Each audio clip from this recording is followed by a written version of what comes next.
Call the public work session We just go through. of the Portsmouth City Council that's scheduled for today, Monday, January 22nd, 2018, to order.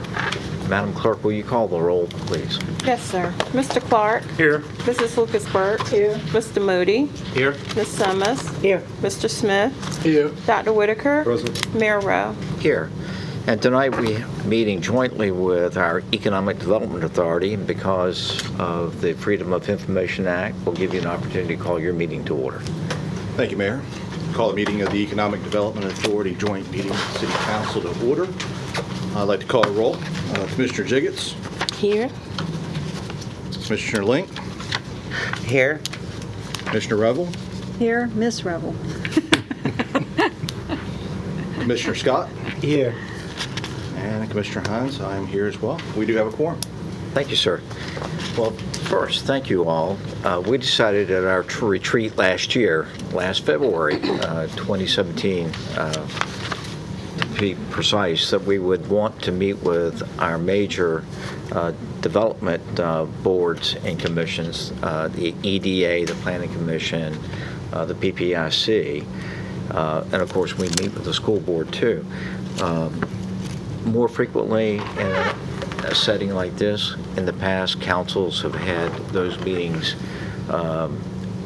in a larger room with all the agencies. It just makes it awkward. And I thank you for agreeing to take time out of your busy schedule, because I know that your time is both scarce and your most important resource. But fundamentally, I want to thank you for the work that you do on a volunteer basis for our city. It means a lot to our community.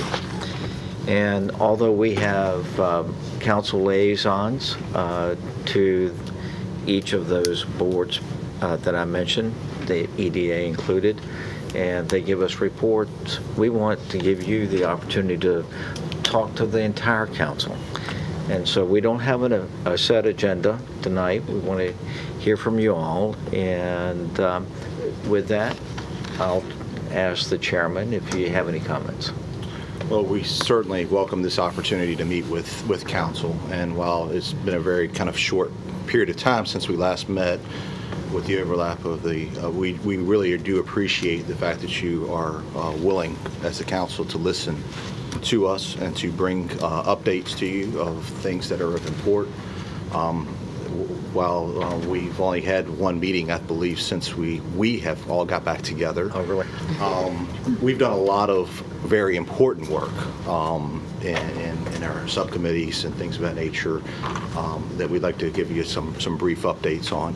And then naturally, we'd love to, hopefully this facilitates some additional conversation, whether it be in this meeting or offline, that we can possibly do better to help fulfill City Council's vision for our city. So with that, do the commissioners, do you have anything you would like to add before we start with our brief presentation? Fantastic. All right, so again, we're political subdivision of the Commonwealth of Virginia. We have our 7 appointed commissioners, of which we have the 5 of us in front of us right now. Both absentees are both out on medical issues as well. The record can point that. Again, the powers given to us are given by the General Assembly with the right to acquire and dispose of property at or above market value, own leased property, make loans and grants, and issue council-approved bonds. Naturally, we use our power to work with the Economic Development Department to attract and retain businesses. Naturally, we just ran through our commissioners there, and we do have one that is looking to be coming off here as well. I imagine you'll be looking at an appointment here soon on that. One of our last meetings, we talked about our local incentive program. This is kind of a brief overview of where we're at right now in terms of our defined boundaries. And to date, what our grants paid look like. It looks like we do have an updated number for our fiscal year 18. We do have 3 approved outstanding grants that are still in the process of working through. Very, very proud of what we've done with that. And we did have our ad hoc committee working through some of the recommendations that this council has brought to us, particularly the Churchland area. While we brought that, naturally, we want to work at your leisure as well, but we have had some very, very healthy dialogue amongst commissioners regarding potential expansion, even further expansion. And it's a good time to really look at and reflect at where our business needs are. And I would like to point out Commissioners Revel and Link, both business owners in our city, giving a very interesting and fresh perspective, a review of our total local incentives program, and also working through some very challenging situations. They've had 2 meetings canceled as part of this snowmageddon that we just went through. So I know they're working very hard offline, and they're actually still working with staff to set some new dates. And we do have an upcoming retreat on the 23rd, which I imagine we will have a draft and some more discussion as a whole 23rd. regarding the 23rd of February. We are having our EDA retreat at the Renaissance, and that will be one of our topics of discussion, I'm most certain of, and hopefully we'll be able to pass our first revision of that at that time with the expansion and the enhancements to our program. Just as a reminder, these are the grants as they kind of sit right now. Facade improvement, which a good number of our businesses on the High Street corridor have used in one aspect or another. Also the interior build-out grants. We had a number of businesses that have used that. And then also we have the safety security grant and windows of opportunity grant. With that, that's pretty much all of the updates we had. Again, we will probably have a much more robust update after our retreat, where we are naturally gathering input from our commissioners right now in terms of topics. Also, there's also a number of other topics that have been brought out during our normal meetings that staff has done a good deal of research and to report back on, that we'll be happy to share back with the council at our next update meeting that we have. With that, we'd love to hear any questions or answer. First, I'll ask our liaisons, do you have any questions or comments? What's the time frame of the retreat? We are looking at, our normal meeting is actually February the 20th, I believe, and we're actually going to consolidate and do our normal meeting at 8 o'clock from 8 to 9 at the Renaissance, and then from 9 o'clock to 4 o'clock we're going to do our full retreat, of which, again, we certainly would welcome any topics that even our council would like for us to further discuss. Naturally, I would imagine you could funnel those through your liaisons to us, but we would certainly love to take on what your vision is and work towards that vision. Thank you. Questions? No. No. Anthony, what was did the ad hoc committee come back with a decision on adding Craddock? Oh, not You mean Craddock, Churchland? Churchland. Yes, we're actually It's already on the list. we're looking at the entirety. There was at one point the ad hoc committee had found that one particular area of Churchland would be probably our most impact. But after some discussion, we're really looking at the entirety of the area to really say, okay, where can we help eliminate some blight? Where can we help, be that injection of much needed cash, maybe possibly to help with some of the shopping centers that have been, kind of run down. Maybe we can, help at that startup business, especially in the western part of our city. So we're really just not just looking at it from just one little area that has historically been a good area. We also are looking to possibly try to breathe some life into some of the areas that have maybe historically struggled, add that area into this area. But we're also looking at possibly pieces of Victory Boulevard as well, and the Cavalier Manor area as well. That's fine, but the Churchland area I think is extremely important because we have lost some revenue to Harborview and Suffolk, right up the right up a few blocks from Churchland. So I don't know how long we got to study it, but we need to come to a decision, either yay or nay, because if you, as you travel through Churchland, I think there's a lot of opportunity, but some of the businesses there are feeling stress over the competition from Harborview, which is tremendous. So, Councilman Moody, I think we're all kind of singing off the same page here. I firmly believe that we are trying to allow the ad hoc to really look at not just this area, because I think at this point we're pretty set that Churchland's going to be included in this expansion, but we're also looking to see what other areas we can, instead of having to revisit this, and I'm sure Councilwoman Lucas Burke can speak to this. This has always been a revisit because of maybe we didn't look at this deeply enough. And I kind of would like to, naturally, I think that they have really had some fantastic dialogue and done a lot of research, and where we think we need to inject that. Naturally, Churchland is an area, but we're looking at possibly expanding it again to other areas as well. So instead of doing just one revision for the Churchland area, we're looking at doing the entire revision in one shot. And I did want to mention that we've had some leadership changes. We got a new director, so we started some work with one director, and then we've got a new director, and we've had some new members come on to the committee. So it isn't just that we're studying ad infinitum. We've just had some issues around people coming and going, some transitions in the department as well as on our board. when do you anticipate reporting back to council? After the retreat. Okay, good. Because what will probably happen is we will take our recommendations to the full EDA commissioner at the retreat, and then after that we will probably have. Okay, very good. Yeah, and this is, like I said, one of the meetings where we came pretty much back to back with you guys in terms of your commissions. We were hoping to be able to get this squared away by our next meeting. We were kind of surprised that we were had going to be 2 first up meetings. this time. And so naturally, with the 2 snow days that we tried to expedite this process, it just kind of, Mother Nature worked against us a little bit, sir, but we will certainly Very good. bring you that recommendation. And let me just say, add to that,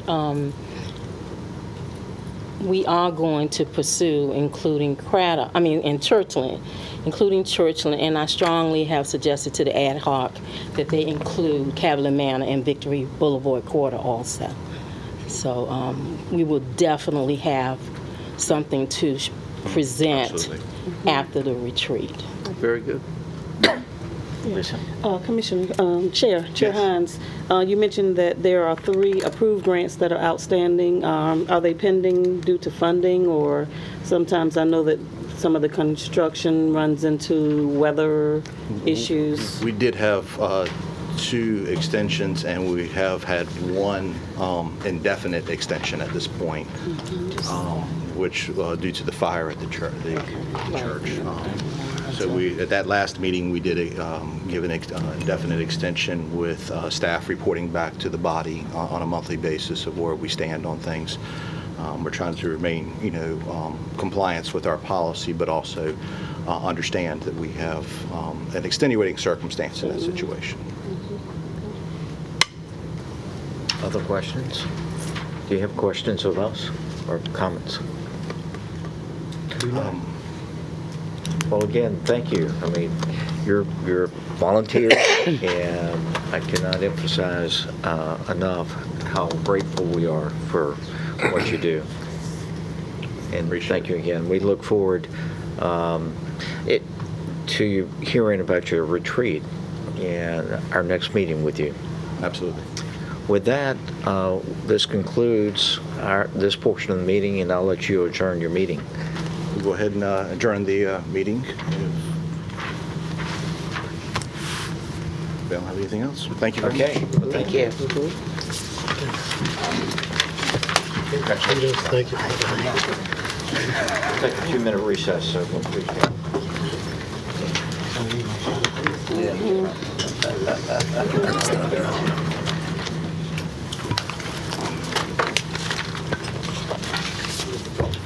Start from here and move over there, or start over there.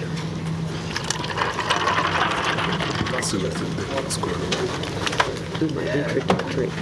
And, no, stay here. I will do my introductory.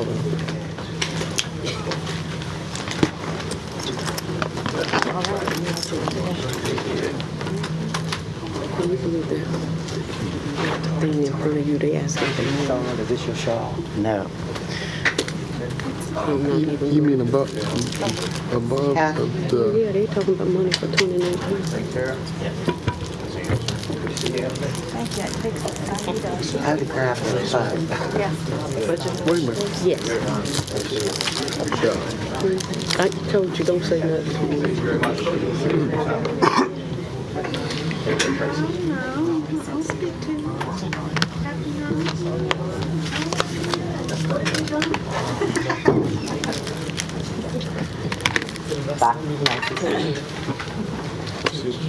Everybody's running the council. All right, we're back in order, and we come to item number 2, strategic budget initiatives. Dr. Patton. Mayor, Vice Mayor, members of City Council, this evening we have 3 presentations. The first presentation, the City Manager will present the proposed FY 2019 strategic budget initiatives. According to the City Charter, the City Managers are required to prepare and submit to the City Council an annual budget. The annual FY 2019 budget process began in the fall of 2017. In November, department heads and the City Manager met to discuss the FY 2019 budget process. The departmental budgets were submitted on December the 11th. The budget team is in the 3rd week of hosting 42 budget hearings. The hearings are where municipal department chairs and constitutional officers present their budgets that were developed based on their projected needs and related to the organizational program, objectives, and aligned with the city's vision principles. The second presentation, Mr. Brian Casey, Budget Officer, will present the FY 2019 budget calendar, which serves as a guide to ensure that all of the key dates are part of the City Council and citizens' calendars. The calendar establishes the budget development schedule and the formal schedule for the City Manager's community engagement session, presentations, public work sessions, public hearings, and the budget adoption. Also, Mr. Casey tonight will demonstrate a new interactive tool for citizen engagement in the FY 29 budget process. It's entitled Balancing Act. The third presentation this evening is a presentation on net neutrality. In recent weeks, the Federal Communications Commission reversal of net neutrality has stemmed much discussion. Mr. Daniel Jones, Chief Information Officer, will summarize the key concepts of creation and reversal, as well as supporting and opposing opinions. Furthermore, the presentation will provide awareness of the possible reversal of the Lifeline Connectivity subsidiary.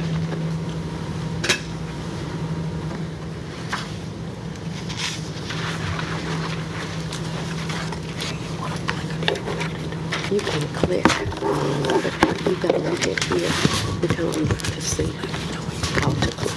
Okay. You got that. I'll tell you when to move. Good evening, Mayor, Vice Mayor, and members of City Council.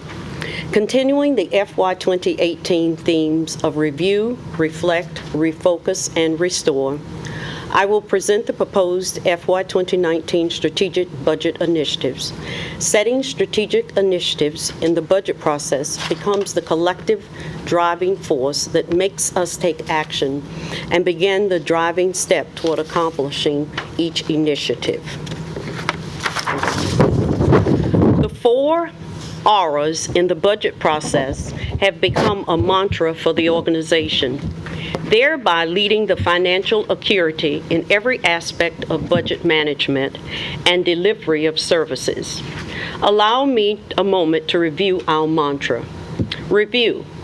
Take a formal assessment or examination of all aspects of municipal budgets with the possibility or intention of instituting change where necessary. Reflect. Think deeply and carefully about goals and formulate cost-effective plans with careful consideration of all budget recommendations. Refocus. Focus on doing things differently, setting priorities in city programs, or using different approaches to the delivery of services through combining services and collaboration. And restore. Strengthen and reestablish, and placing attention on resources. For all core city programs, the service delivery is important and provide new energy to maximize the city's resources, aligning with the City Council's vision statement, your 2017 City Council retreat, 4 big things. Based on the 5-year forecast that indicated strong revenues with incremental growth, we must strategically rethink how we increase the tax base with minimal impact on our citizens. The overall key driving focus for the FY 2019 budget process is economic development.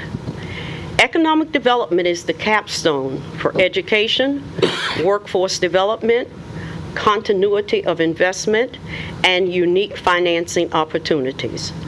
Growth is never by chance. It is the result of working toward creating access to resources, thereby transforming Portsmouth. Achieving the FY 2019 strategic budget initiatives will require an investment-driven process. Tonight, I will provide an overview of each of the strategic budget initiative areas. During the public work sessions beginning February the 12th through March 13, staff will provide more detailed review of each of the strategic budget initiatives and how they align with the budget development. Education. Education is the best investment we can make, one that pays off in countless dividends for our children, our society, and our city.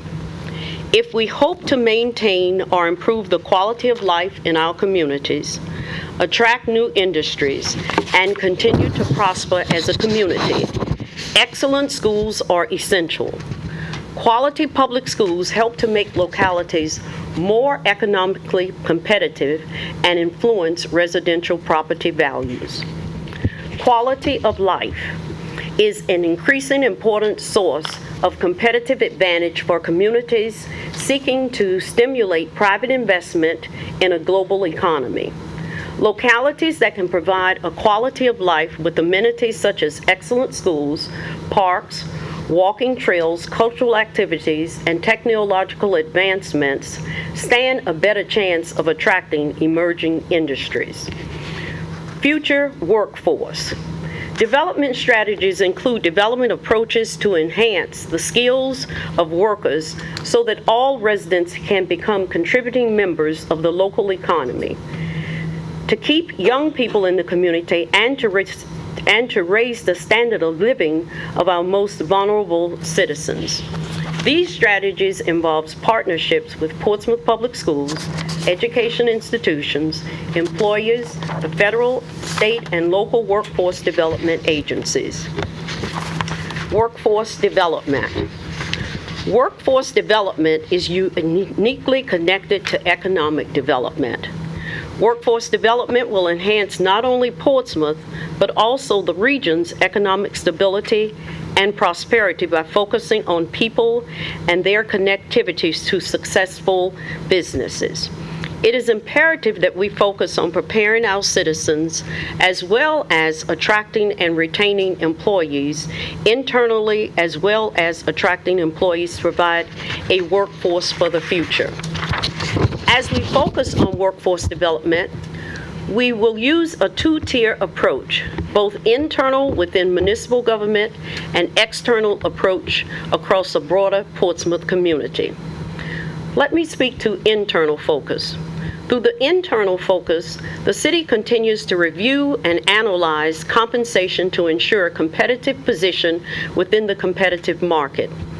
Also, the workforce of the future interest in employment sustainability is different from employees of today. The employees of the future will require a renewed focus on benefits, which include, and not limited to, paid maternity leave, long-term and elder care benefits, and high-deductible plans for insurance coverage. To be recognized as a top employee, improve retention rates, and to build succession, it is imperative we embrace professional development. Professional development is a continuation of learning and training to prepare employees for not only the work of today, but also the work of the future. External focus. A holistic approach to improve the external workforce development is aligned with one of City Council's 4 big things, the Poverty Task Force. The external focus entails increasing employment opportunities and income potential for residents by supporting through educational attainment, career, and technical training. These efforts will also assist the business community by ensuring a steady supply of qualified talent. As a reminder, members of City Council, the city is very close to finalizing the contractual arrangements with the Tidewater Builders Academy, where 15 individuals will have an opportunity to broaden their skills. Continuity of investment. Continuity of investment is the creation of a strategy that requires masterful focus and planning in 4 critical areas envisioned in the proposed FY 2019 strategic initiatives. Information technology.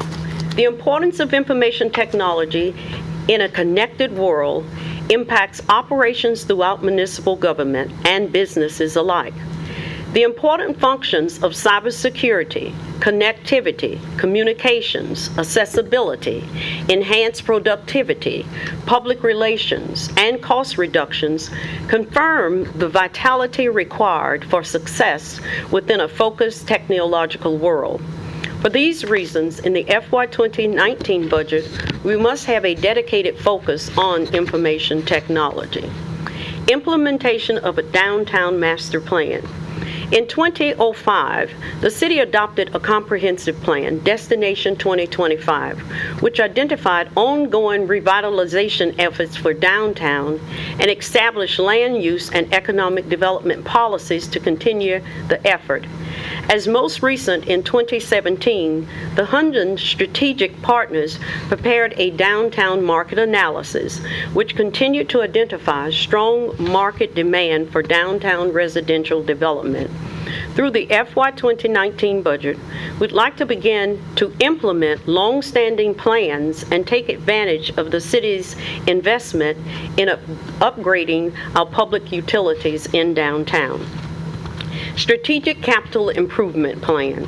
In the FY 2019 Capital Improvement Plan, we will encompass strategies that will require your input and direction, beginning with the Municipal Facilities Assessment presentation during tomorrow night's Public Works session. And Portsmouth Public Schools will present on January 25th at 5:30 p.m. in Council Chambers their facility study for Portsmouth Public Schools.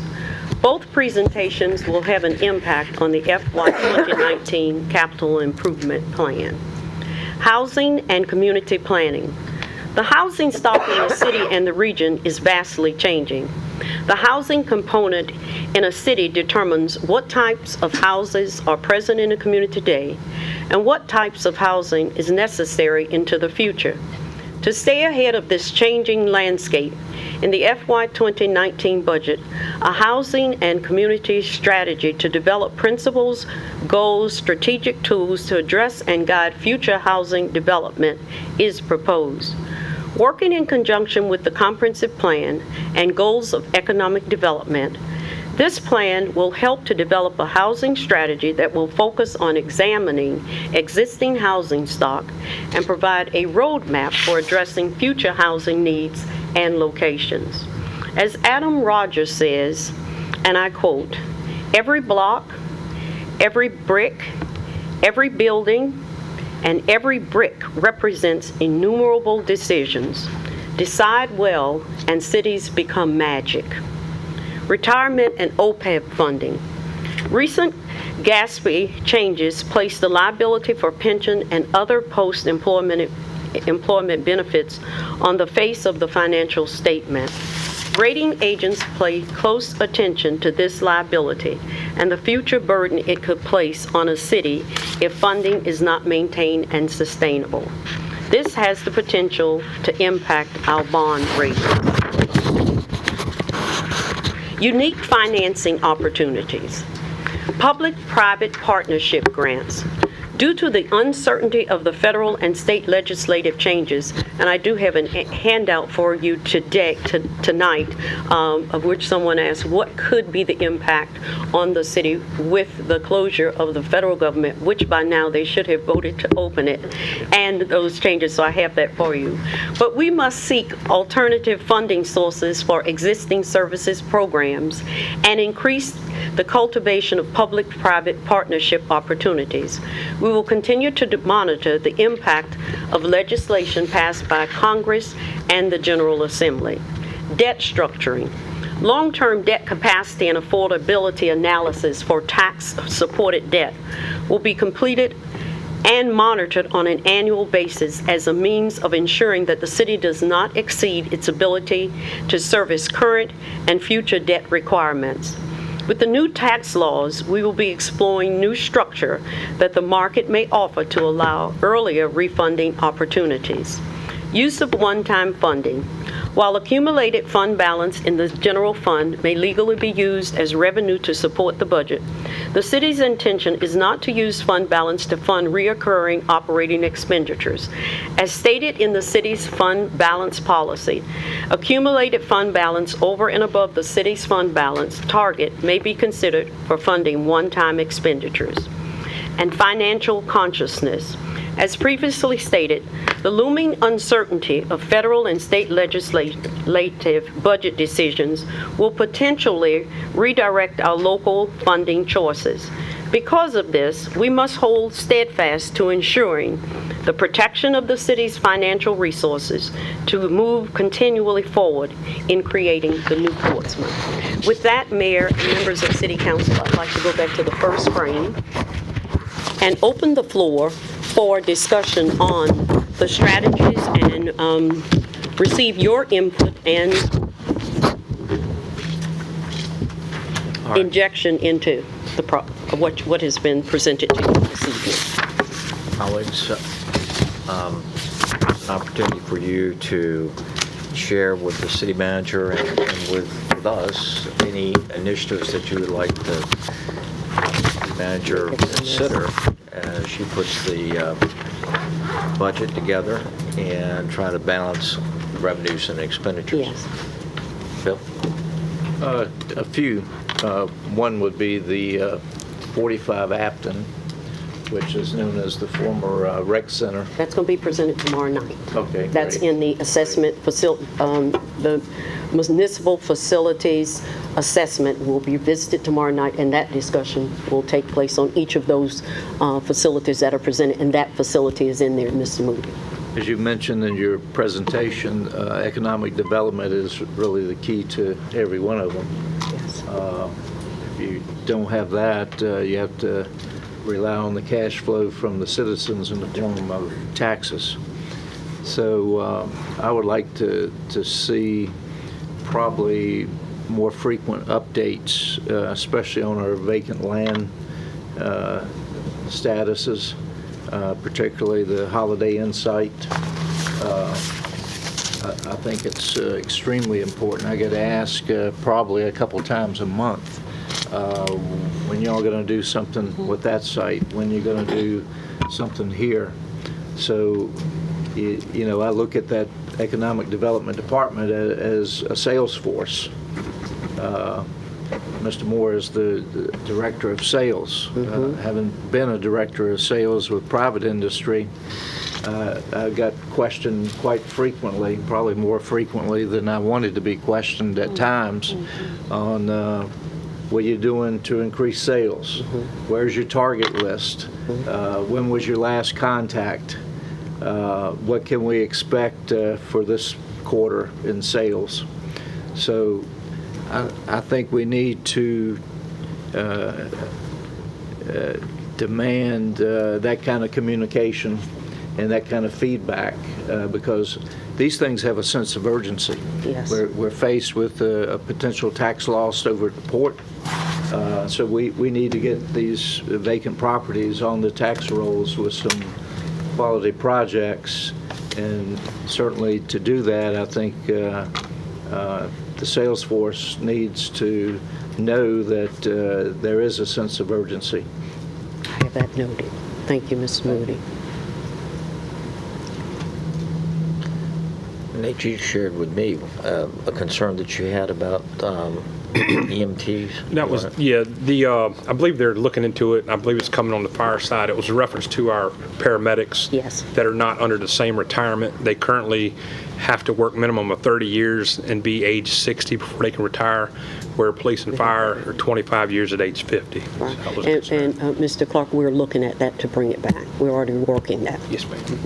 I do have one other thing. I know you were going to look into it last year, we discussed about possibility of having a nonprofit pharmacy for our city employees. And Yes. that's something that, I've seen it happen at other localities. And I know we can't always give our employees a raise all the time, but a benefit, saving money is equal to a raise, the way I see it, and that's something that I'd be interested in, trying to provide that benefit. We will, Chesapeake has such for their city employees. And while during last budget process, Mrs. Gooden reached out to them. When we come back talking about the human resources component, it's not called that in this, we will make a report back on that to share exactly what they have and what impact it would have, a consideration on our part. And one other thing, Retired Police and Firefighters Association Local 539, I distributed a memo of some requests that they were requesting to be included in the budget. And, it's easy to dismiss people once they're gone, but I think it's extremely important to remember during the era when these people were firefighters, all the safety precautions and the safety equipment that we just funded, none of that was available back in that era. And we only learned later the carcinogens and the other dangers that they were exposed to. And all of those exposures, some result in deaths, but others result in a major decrease in the quality of life, reference emphysema and other respiratory illnesses. They even had the breathing apparatus that we have nowadays, and since we didn't know about those dangers, in many instances, I'm told they took the little breathing canister that they had, they would take that off immediately after a fire, when in fact we learned years later that that's the most dangerous time because the carcinogens, so you're breathing that stuff. And in fact, told that firefighters and the veterans would wear helmets with smudge marks and coats with smudge marks as a badge of honor that they've been fighting fires. Little did they know that that stuff was injuring them, would be a danger years down the road, even to the point where fire equipment, diesel engines, when they started them up in the firehouses during that era, there was no ventilation. They weren't aware that those fumes were in some cases deadly. Now we have them ventilated when they start the trucks up. The fumes don't stay in the station. But there are a lot of things like that. So obviously tonight's not the point. You don't want decisions tonight. You just want suggestions, and I'm submitting that as I think a very powerful suggestion that we need to give serious consideration to. Thank you. Thank you. Dr. Whitaker, do you have anything? No. Vice Mayor? My interest, I think we're going to cover tomorrow night, which is the facility study and Yes. combining the public safety offices, headquarters, fire stations, whatever, but I think that's all tomorrow night. And I'm not sure if my concerns come under CIP. I know the seawall has already been built out, but some study on the waterfront, on Yes, that- development of the, You're going to hear waterfront some of housing. that. Yes, CIP. That's going to come through CIP. Okay. But you're going to hear some of that once the retreat agenda, which you all will be determining. Right. We're hoping there's a little opening in there that we can have some Discuss good that. discussion there on that. Right. Thank you. I think Mr. Butt provided some information on third quarter. Are there any other financials that we have to look from third, fourth? I know fourth quarter may be. There will be a financial, in our February meeting, the second meeting in February, you'll have, the schools will come with their second quarter. We will be doing the third quarter, and then Mr. Butts comes on the 27th of February with his report. And this will tell us how things Right. look and the projections for For the reassessment. For the reassessment, yes. While we're on that subject, do you have anything to report on the status, either tonight or tomorrow night? For the, You had sent council an email. yeah, we just finished quarter building permit additions, and we put on roughly $21 million worth of new construction this quarter. So third quarter is our shortest quarter of the year to work with because we have reval to do. So that was a very good quarter. That's roughly $275,000 in new taxes. You're on track to get everything out? Oh, yes, sir. Dr. Pat? Thank you, Mayor. We'll have Mr. Casey to come forward with the budget calendar and the balancing act demonstration for you.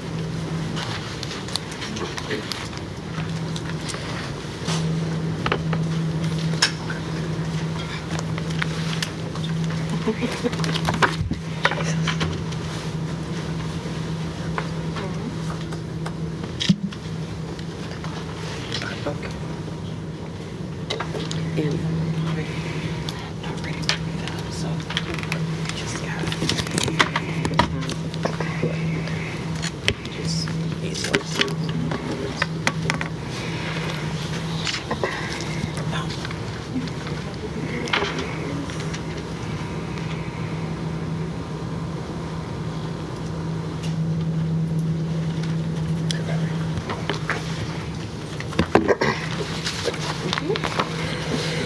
Mayor Rowe, Vice Mayor Simmons, members of council, tonight I'll be presenting the fiscal year 2019 budget calendar key dates.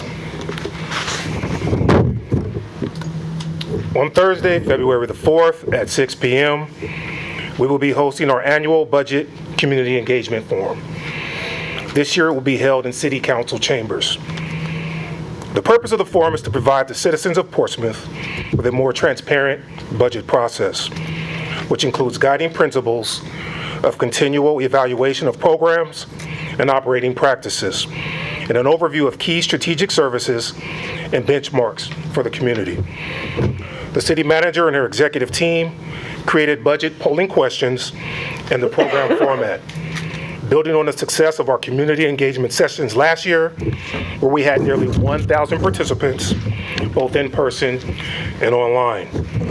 The forum will give the public an opportunity to participate in an interactive budget polling session. If members of the public are unable to attend, the survey is available on the homepage of the city's website and will be available until the end of January. We will report the results to council on February the 12th. Monday, February 26th will be a joint meeting with City Council and the school board.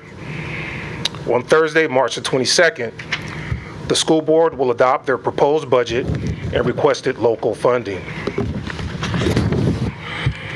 Friday, March 23rd is the deadline for Portsmouth Public Schools budget request to be submitted to City Council. On Monday, March the 26th, the city manager will present the fiscal year 2019 proposed operating budget and capital improvement program. The time has been changed from 6 p.m. to 4 p.m. Monday, April the 23rd is a proposed budget work session. Tuesday, April the 24th is the public hearing on the fiscal year 2019 proposed operating budget, capital improvement budget, and tax rates. Monday the 7th is another proposed budget work session. And finally, Tuesday, May the 8th is the adoption of the FY 2019 operating budget, school budget, CIP, and tax rates. Questions on the budget calendar? Questions? Thank you, So sir. we're only He's going to not have finished. one of the interactive things with the public? Yes. Bill? How many public hearings are scheduled for the budget process? How many? Members of council, we only have one budget public hearing, but from the time the budget is presented, anyone that's interested in speaking on the budget will have an opportunity to do so as a non-agenda speaker. So they'll have several opportunities, but one specifically is a public hearing on the budget. That's a process that's always. Mayor, I would like to see more of those,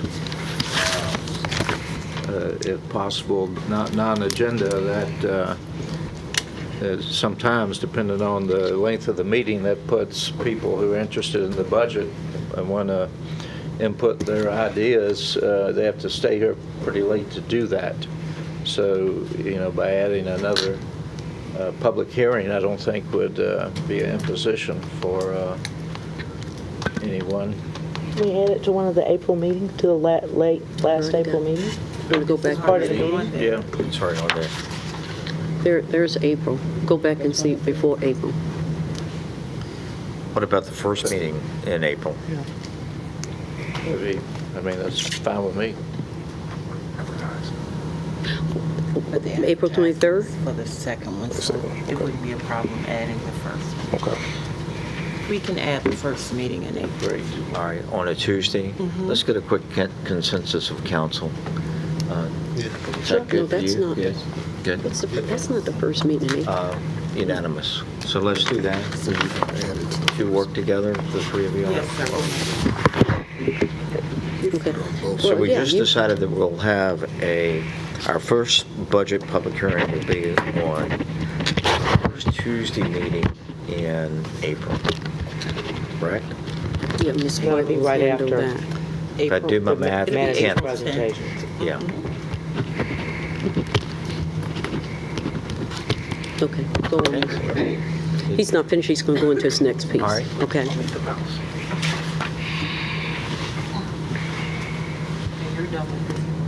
Thank you, Bill.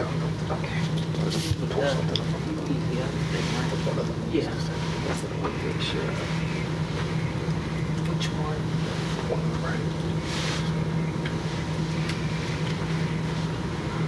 It's about as big as I can get it.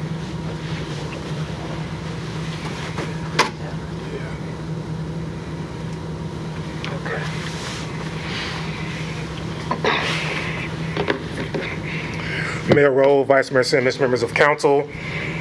During the FY 2019 budget process, the city will broaden the engagement of our citizenry by introducing a new interactive tool for citizen engagement known as Balancing Act. Access to Balancing Act will be through the city's website.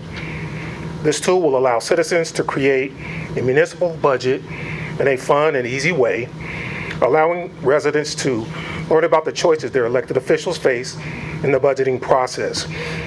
It allows participants to try allocating funds, expressing their priorities and preferences, but also requires them to balance spending and revenues, exactly as the city must do through each budget process.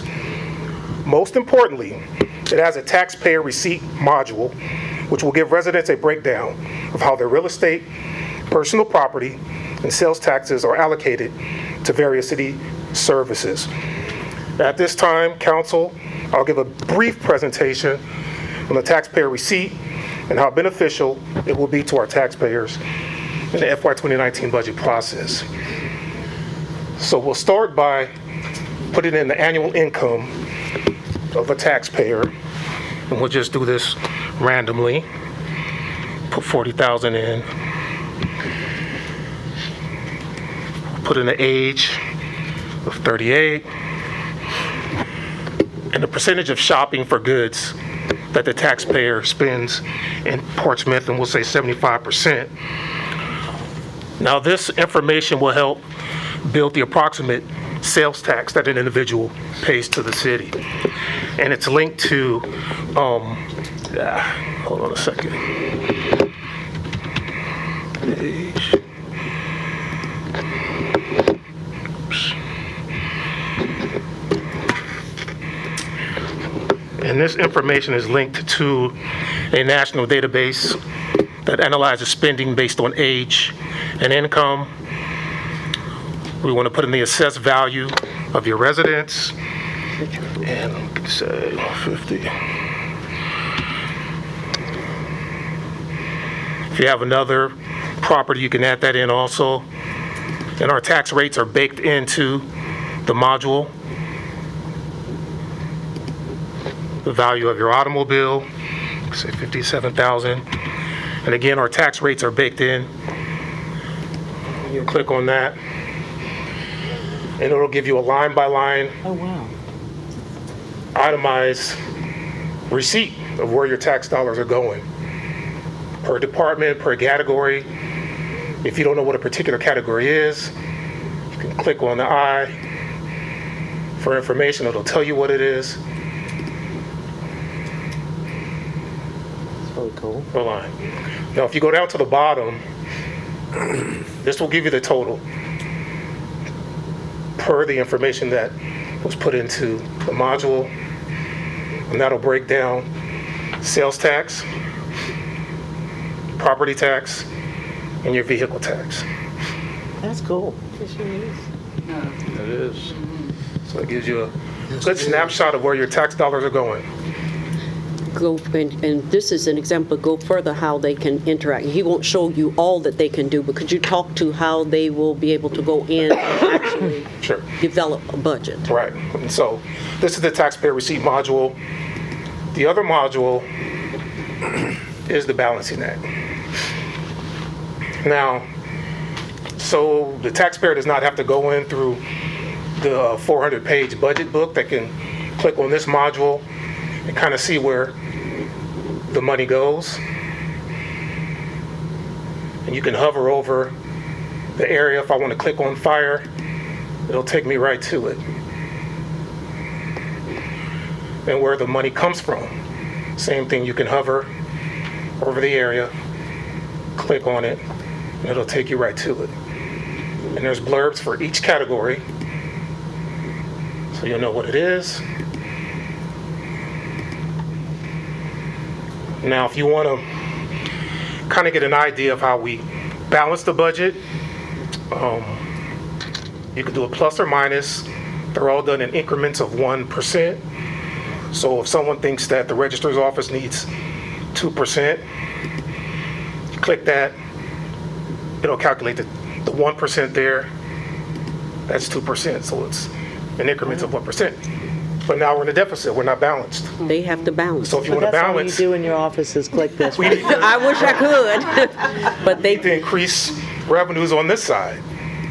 So let's say we add 1% to the meal tax. Now we have a surplus.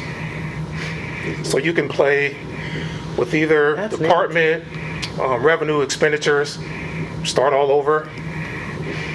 If you want to send this to your person, a friend on Facebook, you can share it with a friend on Facebook, Twitter, email. Civic leagues can use this just to discuss the budget and see what we're working on. But again, another form of transparency for the taxpayer, and they know exactly where the dollars are coming in and how they're being spent. and during the budget process, Mayor, once we've shown this to you, we're ready to upload it, Upload it to use the the right word, website. upload it to the city's webpage. But during the budget process, we're going to make sure civic organizations know about this. We're going to send something out to them. And then if they would like to have someone to come out and talk with them about it or to demonstrate it to them, and they don't meet, they all meet at different times, we'll have that availability also. But we would really like for a broad spectrum of our citizens to actually take part in this balancing act process. Comments? Yes. Yeah. My IT background, is itching to find out. I mean, is this something that our IT department developed, or is Well, this no, something this we is a bought? national, It's a national It's a- company, Balancing Act. It's yeah, we being wish it used, was, we could sell it. yeah, Right. all over the nation, but Just say Mr. Jones yes, did play yeah. a part. But Mr. Jones was key in helping to introduce it, but other cities around the region are also using it. But if you're sitting at home and you want the city to have 25 snowplows, and you find out what they cost, and That's you right. throw that in there, that'll show you what And happened. you got to back out somewhere else to make Yeah. sure. Okay. That's wonderful. Love it. All right, any other comments? Thank you, Thank you, sir. Mr. Kennedy. At this time, we'll have Mr. Jones to come forward and speak with us on net neutrality.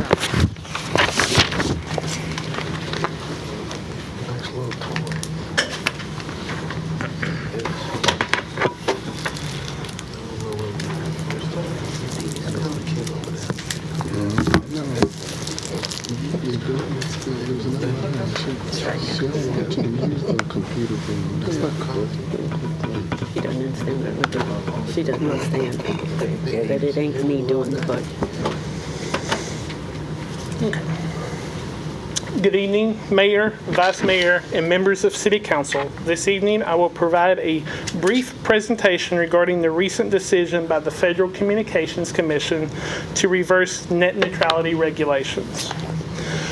The presentation this evening will define net neutrality, provide a review of regulatory connectivity framework, provide position statements, comparative analogies, citizenry impact, and the recent decision to reverse and limit the funding of the Lifeline program.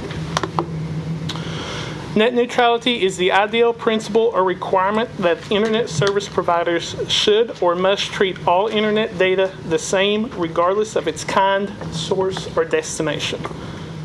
No matter the data requested, it should be treated on an equal basis, whether you're trading stocks on Wall Street or sending a generic email.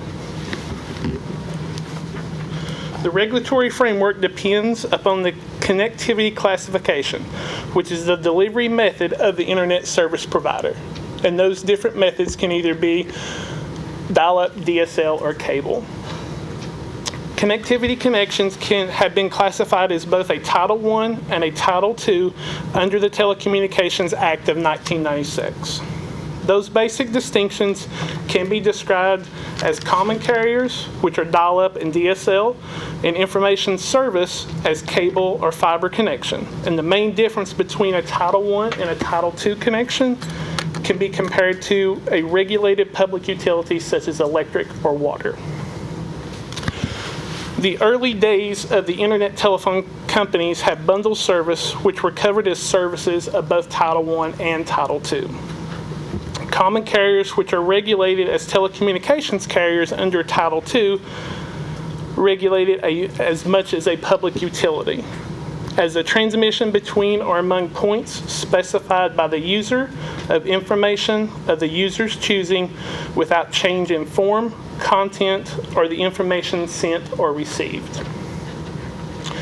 Information service, which are regulated as service carriers as Title I, currently broadband falls under that classification. Post-net neutrality resulted in a dramatic decrease of authority by the FCC and shifts issues to the FTC for unfair practices. Information service, which provides the capability of generating, acquiring, storing, transforming, possessing, retrieving, utilizing, or making available information via telecommunications. Favorable position statements include innovation, equality of network connection, standardized pricing structure, and the supporters of net neutrality included names such as Amazon, Facebook, Microsoft, and Netflix. Unfavorable position statements include ISPs that they have less money for network reinvestment without levying increased fees for the larger portion of those using Netflix or web streaming services. Also, the opposition would include objectionable content that would be allowed to be sent, which is illegal copyrighted downloads or cyber terrorism. Mobile data carriers would also would also allow free data caps on certain streaming services, as you're starting to see the partnership between certain mobile carriers and streaming partners. So comparative analogies would include a first-class airfare, where you would actually pay for a first-class airline versus a coach seat. Also included, as you recently were briefed, a presentation of VDOT Hotline, where carriers of Netflix or Microsoft would have to pay for prioritized data, but they would get the first fast connection to the end user. And also the reversal analogies of cable packages, where you would actually have to purchase movie packages or your seasonal sports packages or something of that nature. Supportive analogies would include consumers the ability to travel the same speed for the same structure and distance. The cost equalization would mean the same price, the same level of service, no matter the location. And public utilities, meaning that it should be available for the same all just as a water, sewer, or electricity is. The citizenry impact is the ability to access the internet has no relation with net neutrality, only the quality of service. Currently, attorneys general from New York, Washington State, Oregon, Illinois, Iowa, and Massachusetts have signaled the possibility of litigation regarding this reversal.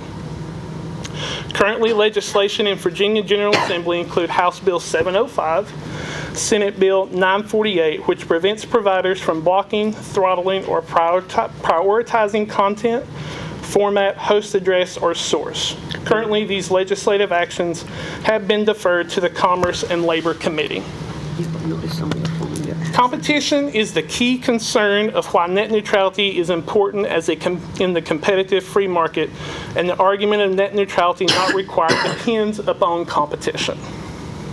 So if an ISP decided to throttle, block, price inflate, then the citizens would have the option to switch providers, ultimately forcing the ISP to change practices of the unregulated legal monopolies.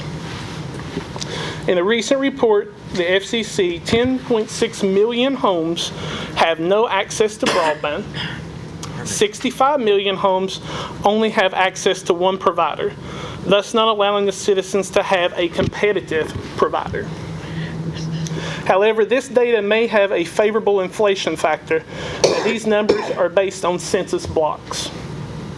And if a provider provides services to one household in that census block, they get credit for serving all households in that one census block.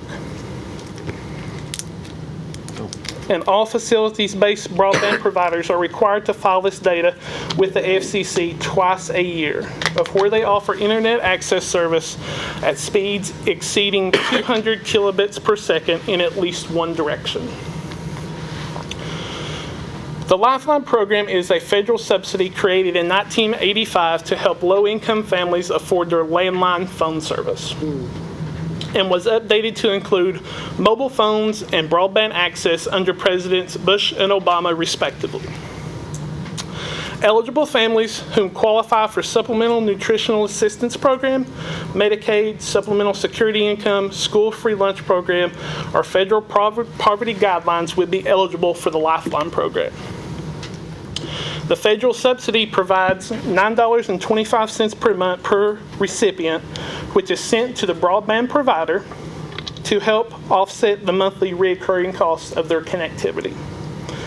Under the proposed reversal in rulemaking, each service provider would have to register and be approved through a designated state agency before they would be allowed to offer subsidized connectivity programs instead of being approved at the federal level currently. As well, within the proposed reversal, a budget cap will exist, which could be detrimental to those receiving services, as once the budget cap has been reached, the subsidy would not be available for any other citizens. Further impacts on citizenry would include no connectivity to complete homework, fill out a job application, or have meaningful communications with a healthcare provider. As more information regarding healthcare is being transitioned to an online portal, as this reversal will only serve to widen the connectivity gap, increasing digital inequality for our citizens. The deadline for comments on rulemaking to the FCC is scheduled to be January the 24th, and a proposal decision to be announced in March or April timeframe. At this time, if you have any questions. Can you go back to, I think it's 2 slides over, right, the citizenry impacts, that statement you made about functionality.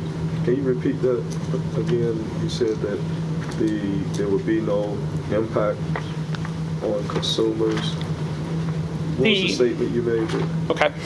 The ability to access the internet has no relation to net neutrality. Right. Now, you do know that's a hotly debated issue because the issue of access, if you're just simply talking about whether I can get onto the internet, that might be the case, but then the issue becomes what can I access once I'm on the internet.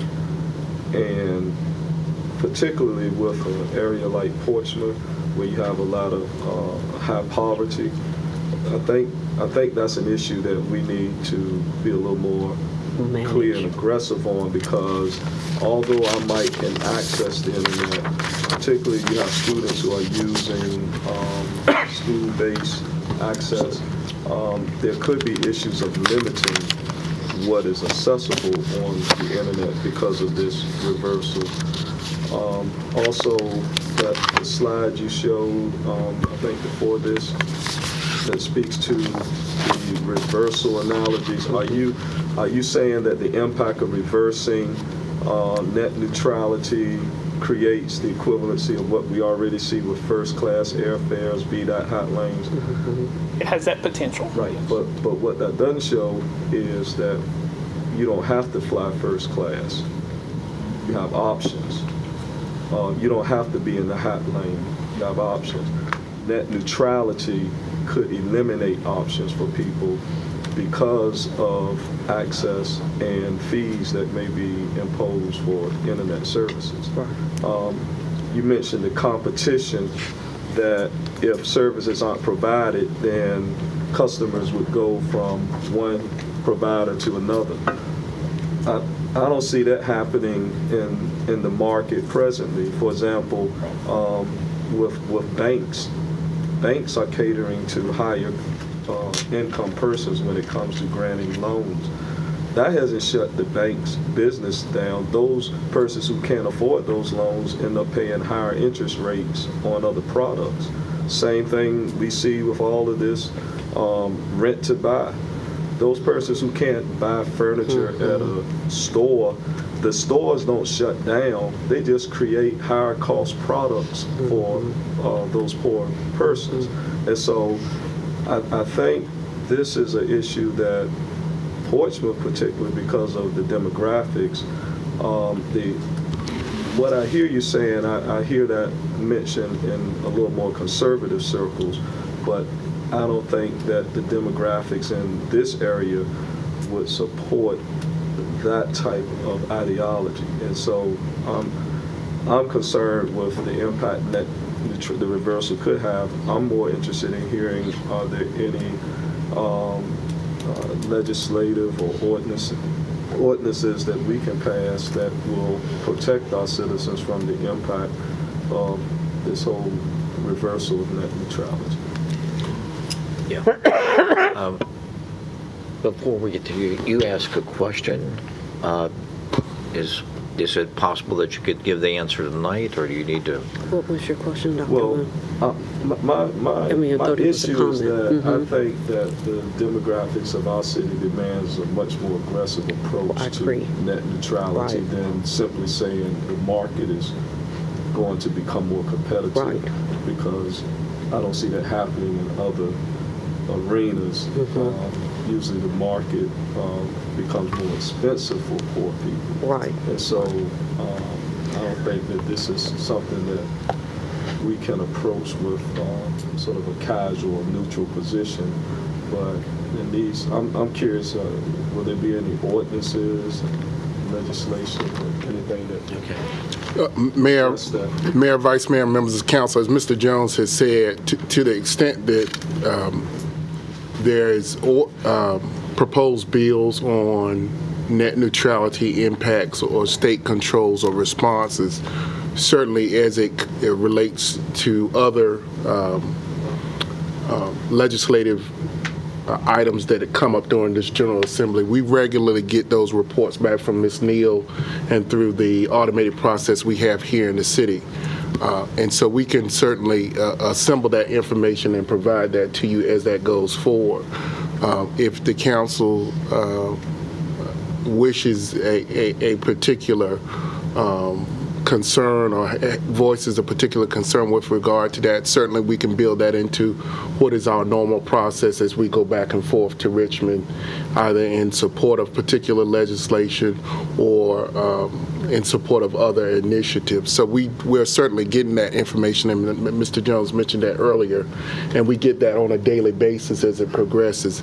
It's just a matter of understanding what council's prerogatives are, and then a number of staff end up going up to Richmond in support of the council's initiative. So this will purely be addressed from the state level, not through local ordinance? Let me make mention of the concern and one other statement I made before. My office has looked at the cable franchise agreements, and I'll speak specifically with regard to the Cox Cable agreement, which I think is more extensive than the Verizon agreement we have. There is a obligation to treat everyone fairly in the city's Cox Cable franchise agreement. The issues surrounding it don't necessarily rise to the level of what I believe are some of your concerns with regard to what could happen with net neutrality, but there is the obligation to treat all of the citizens equally. It becomes more of an issue once you get outside of that particular issue, and even within that agreement, we automatically go back to the Telecommunication Act and other FCC federal limitations on what we can do as a locality. But in terms of treating everyone fairly, that obligation does exist in some, if not all, of our local cable franchise agreements. So for example, if Cox decided under net neutrality reversal that certain segments of Portsmouth, because of use by certain communities, they would slow down bandwidth or limit access, that's not something that our agreement with them will address? I understand in those precise terms, no, because again, your Cox Cable agreement is generally 15 years old or whatnot. The last version was signed in 2008, so this wasn't part of that discussion. But there is that broad principle to treat everyone fairly. So we could certainly raise those issues and begin that dialogue and make a case for what would be the issues with regard to that. And we're doing that even when we have pockets of areas that may not be getting the best services or we get complaints. So we are looking into that now in terms of making sure everyone receives fair treatment. So there is a mechanism designed not specifically for this particular issue, but through which we could get some redress on that issue. So my concern is that we already know that there's a gap that exists as far as access in different communities, and this to me would seem to disadvantage persons even more. I'm going to give the floor to Councilman Bill. Thank you, Mayor. You know, some of the concerns with people that support the deletion of net neutrality is the ability of ISPs to offer new services to our citizens. In the 1 year it was passed, most of the broadband ISP users experience less capital expenditures that could be used for new services and such. In fact, the repositioning of the legislation to the Title II, that fell under the same act as the 1934 Communications Act. A good comparison is the Bell system. Some of us are old enough, remember when telephones, all telephone communication was controlled by the Bell system. Well, that was the same act that all of a sudden the internet, net neutrality was going to place that under the same direction of this 1934 Communications Act. And the Bell system was broken up in 1982. Now stop and think about how the telephone system has evolved from 1982 with strict government control to the present day. And the internet for most people really started in 1995 as far as getting out to the end users like us. And if you didn't have a problem with the internet and looked at the services and the evolution from 1995 up until 2014, it's been tremendous. And right now, there are different packages, but those packages allow people the options of, if you want an ultra speed internet that perhaps you need for your business, you can get it. If I'm a home user and I don't play games, I can get one that's costs me less, even though the speed might be less. So the consumer's got options now. The government involvement ultimately is going to end to one size fits all. There are no options. All of us, automobile. Look at the automobile industry. There's a car almost to suit every budget, and it's almost the same way with the internet now. I submit to you that net neutrality is a government program looking for a problem to solve. Because if you're happy with the internet from 1995 to the present time, where's the problem? There is no problem. I'm concerned too if somebody would come along and prevent a section of Portsmouth, or that your internet speed has got to be this, but the private industry is not going to do that. They depend on customers. If they restrict something, they're going to do less business to the point where it may run them out of business. If any tight controls come about, more than likely that would be from the government, not from private industry. So I think it's a good thing that net neutrality is not trying to evolve into another Bell system situation that I don't want to go back to a party line telephone. You're going way back now, Mr. Wood. Yeah, I see some people laughing. Some of you, like myself, remember that. And it was ludicrous to put the internet under the same direction as a bill that was passed in 1934. Makes absolutely no sense. Thank you, Mayor. Thank you. I wanted to ask Mr. Jones, is there any way for us to find out how many households in Portsmouth are participating in the Lifeline program? Can we get that data? Yes, we should be able to. Okay. I have requested that data, and they said it cannot be provided to us. Who did you request it from? From Cox Communications. At Cox. They say they can't? They said they can't. I don't know if that is can't or won't, but the verbiage was can't. We're not asking for names. We were just saying, could we find out how many households? And I shared with you about 2 meetings ago that Mr. Jones and I attended the West Waterview Civic League meeting in December regarding 400 households in Waterview who are having terrible issues with internet access telephone and all kinds of cable issues with Cox. And they had people to come out of Atlanta, and there were about 6 people, vice presidents. And we put on our website where, because our citizens were saying, we called the 800 number and we're on it for hours and nobody never answers. So we provided a An ISP or Internet Service Provider access form. yes, so that we could get and know that they're trying to get in contact with Cox, and Cox has given us a point person, but we still haven't been able to correct the issue. So there are some issues with Cox and issues. Right. And Verizon is just as bad. They're having issues with copper lines, and they're replacing in certain areas. I know my phone service at my house, when it rains, it goes out, and it's Don't have out until anything on my it dries. And they have, like Cox, and they have rectifiers that they don't want to invest in replacing, and it's based on the customers. In Cavalier Manor, as large as Cavalier Manor is on that side where I live, they won't hook up files, you know. And they aren't.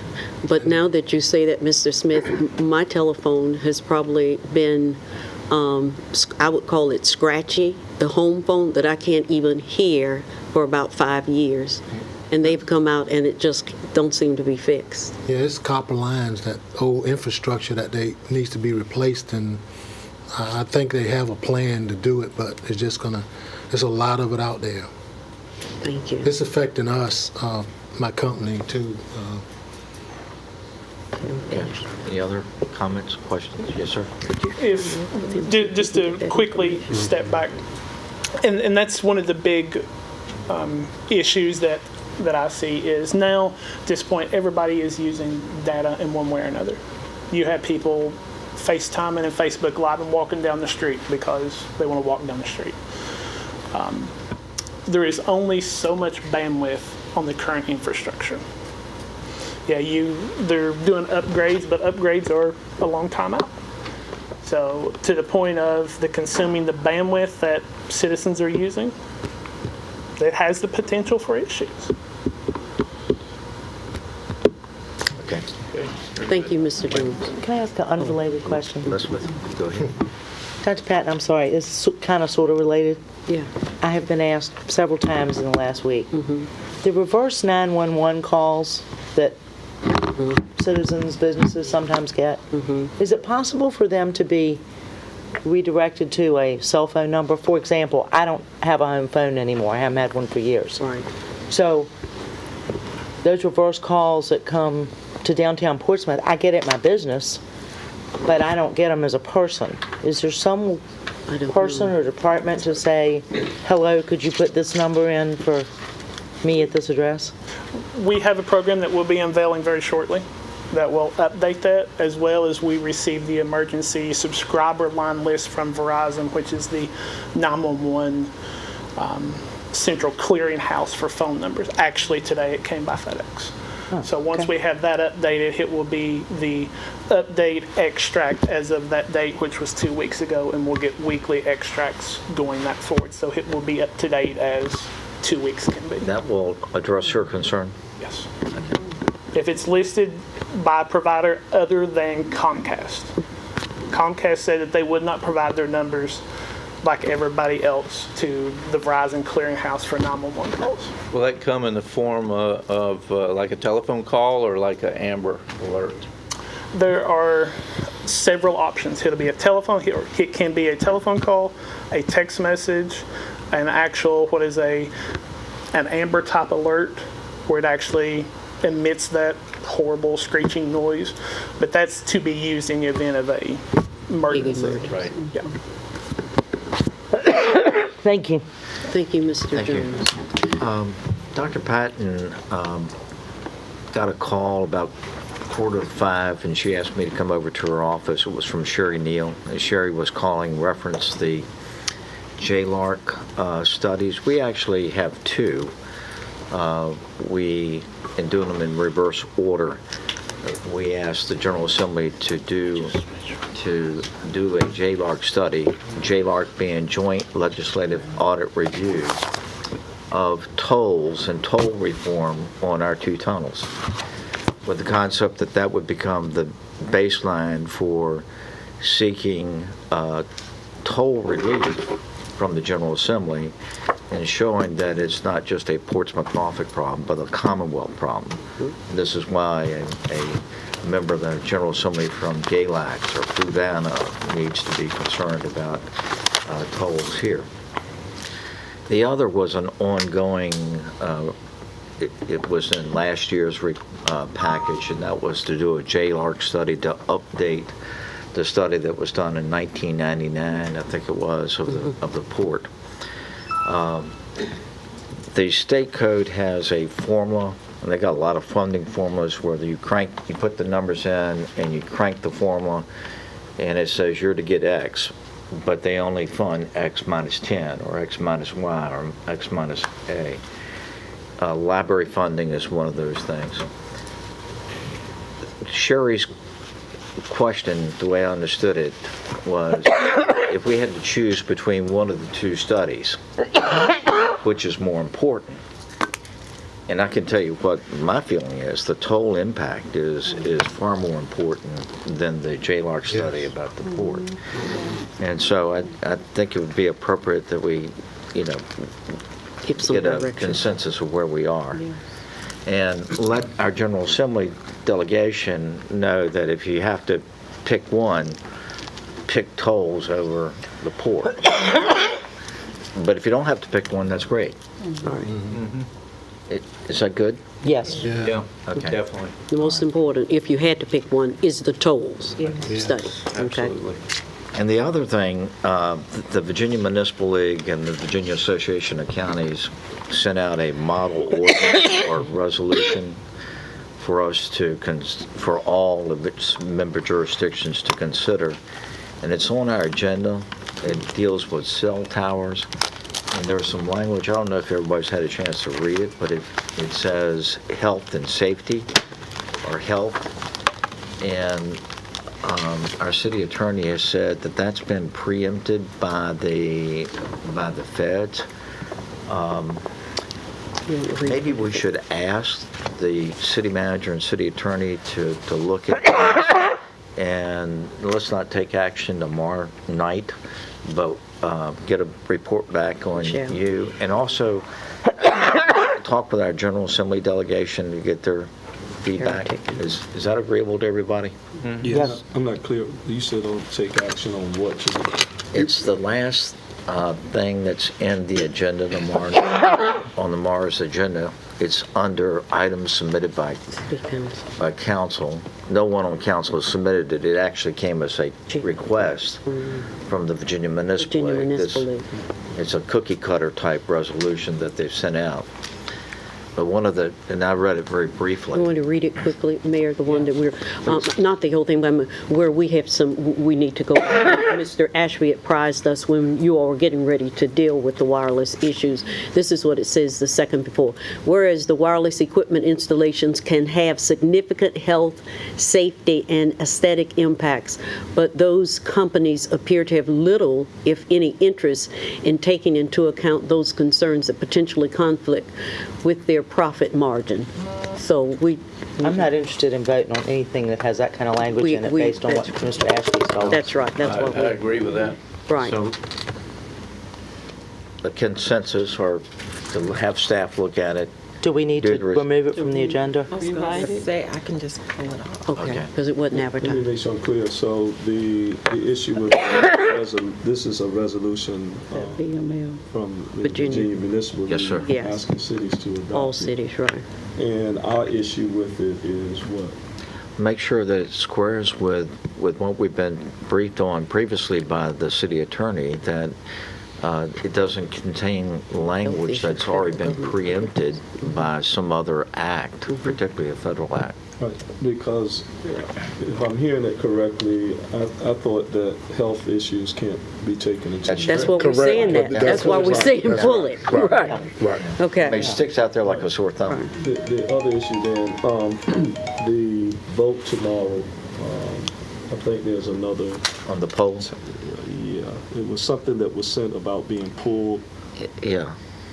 shouldn't we go in and just vote on that so that we don't leave any room for that to come back?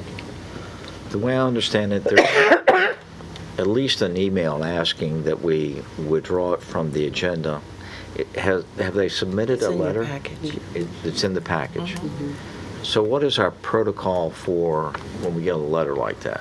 What have we done in the past? Normally, what council has done is adhere to the request of the applicant by withdrawing the application.